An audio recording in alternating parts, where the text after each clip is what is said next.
we'll go. Hey guys, welcome back to another video of Tony's phone collection. Today we're going to be doing the last unboxing for today. This is a phone I picked up off of eBay. I'm trying to think what it was, but I can't exactly remember off the top of my head because my memory sucks.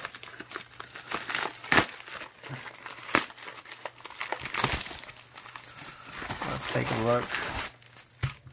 A lot of bubble wrap. Let's see. This is a Kyocera. It's a slider Verizon phone, but I can't remember the model number, guys. I'm trying to think of it. It was only like $5, I think, maybe even $8. Can't remember. It's been a while, guys, since I ordered these. Plus, I used my eBay bucks, so I didn't have to pay for these ones out of my pocket either. There it is. It's Kyocera. It kind of reminds me of the Altel one that I got from Retrocomms. So I'm going to pull the battery out. It's got a transparent battery. I actually really kind of bought it just because of this, because this looked really cool. I'm not sure what this is.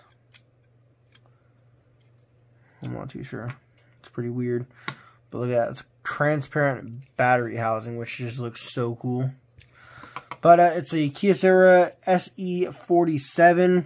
It is with Verizon. Maybe that's what you use to pull it, maybe. I don't know. There it is. Let's see if it got any power. Probably not. It takes a proprietary Kyocera charger. I haven't seen one of those in a while. But yeah, it's got a broken antenna as well. But stay tuned for more, guys, on this one and the other two ones I just unboxed today. We're going to get an update on those tonight. So thanks for watching, and stay tuned for the next one.